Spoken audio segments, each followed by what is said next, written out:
AP మాజీ CM YS Jaganmohan sir మీద గులాబీ పార్టీ పెద్దక్క గదేనుల్లా బీఆర్ఎస్ పార్టీ ఎమ్మెల్సీ కల్వకుంట్ల కవితక్క ఎందుకోసానికో ఏమో తెలియదు గాని ఈ మధ్య కాలంలో ఉన్నట్టుండి జగనన్న పాట గట్టిగానే వాడుతున్నది. ఎందుకంటే ఈ అక్క నిన్నట్లా ఒక ఇంటర్వ్యూలో మాట్లాడిన మాటలు ఏవైతే ఉన్నాయో అవి రెండు తెలుగు రాష్ట్రాలలో పెద్ద రచ్చకు చర్చకే దారితీస్తున్నాయి. మరింతకు కవితక్క పంచాయతీ ఏందో చూద్దాం పాండ్రి. ఇక ఆంధ్రప్రదేశ్ మాజీ ముఖ్యమంత్రి వైఎస్ జగన్మోహన్ రెడ్డి సారు మీద గులాబీ పార్టీ ఎమ్మెల్సీ కల్వకుంట్ల కవితక్క సంచలన కామెంట్ చేసింది.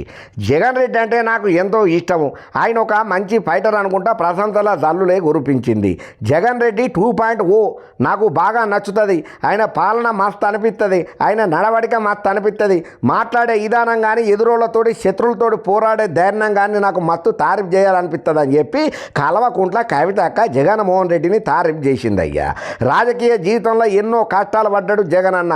ఆయన ప్రతిపక్ష నాయకునిగా మంచి ఫైట్ చేస్తున్నాడని కూడా కితాబిచ్చుకుంటూ వచ్చింది. రీసెంట్గా ఇంగ్లీష్ ఛానల్కి ఇచ్చిన ఒక ఇంటర్వ్యూలో కల్వకుంట్ల కవితక్క మాట్లాడుకుంటా దేశ రాజకీయాలు ప్రస్తుతం గులాబీ పార్టీ ఎదుర్కొంటున్న పెను సవాళ్ళు, అటు ఏపీ రాజకీయాలు కూడా ప్రస్తావన చేసుకుంటూ వచ్చిళ్ళు. పవన్ కళ్యాణ్ దురదృష్టవశాత్తు ఆంధ్రప్రదేశ్ డిప్యూటీ సీఎం అయ్యిండని చెప్పి సురకలంటించింది జనసేన పార్టీ పెద్దకు. మొదట లెఫ్టిస్ట్ అన్నాడు, ఇప్పుడు బీజేపీ చెంతన చేరిండు, హిందూవాదం ఎత్తుకున్నాడు. ఇక అదే టైంలో వైఎస్ జగన్మోహన్ రెడ్డి గురించి కూడా మాట్లాడుకుంటూ వచ్చింది కవితక్క. ప్రస్తుతం ఏపీలో జగన్మోహన్ రెడ్డి మంచి పోరాటం చేస్తున్నాడని, ప్రతిపక్ష నాయకుడికి ఉండాల్సిన లక్షణాలన్నీ ఆయనలో ఉన్నాయని చెప్పి స్పష్టం చేసుకుంటూ వచ్చింది. నాకు ఇష్టమైన నాయకుడు కేసీఆర్, కాంగ్రెస్లో సోనియా గాంధీ మంచి నాయకురాలని చెప్పుకుంటూ వచ్చింది. తెలంగాణ రాష్ట్రంలో గులాబీ పార్టీ దూకుడుగా ఊతుందని చెప్పి కల్వకుంట్ల కవితక్క గట్టిగానే చెప్పింది. ఏదేమైనా కల్వకుంట్ల కవితక్క మాట్లాడిన మాటల మీద నెటిజన్లు కూడా జనసేన పార్టీ కార్యకర్తలు కూడా గట్టిగానే కౌంటర్లు ఇవ్వబట్టినరు. సరే, ఏదేమైనా కూడా కవితక్క మాట్లాడిన మాటలకైతే కొంతమంది పాజిటివ్గా, కొంతమంది నెగిటివ్గా కామెంట్లు అయితే గట్టిగానే గుప్పిస్తున్నారు.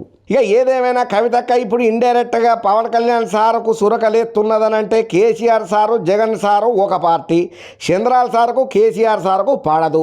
మరి చంద్రాల సారు పక్కనేమో పవనాల సార్ ఉన్నాడు కాబట్టి మా నాయనకును చంద్రాల సారుకు పడదు కాబట్టి ఆ చంద్రాల సార్ పక్కన పవన్ కళ్యాణ్ కూడా నాకు వ్యతిరేకమే అన్న విధంగానే ఈమె మాట్లాడుతుంది తప్ప పవన్ కళ్యాణ్ సార్ చేసే మంచి పనులను ఆలోచన చేస్తలేదు కవితక్క అని చెప్పి కారెడ్డాలు ఆడుకుంటా జనసేన కార్యకర్తలు గట్టిగానే కౌంటర్లు ఇస్తున్నారు. అక్క కవితక్క, నీకు దండం పెడితే ముందు లిక్కర్ స్కామ్ల లొల్లులు, పంచాయతీలు, కోట్ల కేసుల నుంచి బయటపడమ్మా.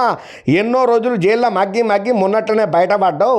ఇప్పుడు ఆ కేసుల పంచాయతీ ఏమైంది, మొదలు ఇది చూసుకొని పక్క రాష్ట్రం సంగతి తర్వాత ఆలోచిద్దాం అని చెప్పి కొంచెం కారెడ్డాలు ఆడుకుంటా కామెంట్లు పెట్టేటోళ్ళు కూడా లేకపోలేదు.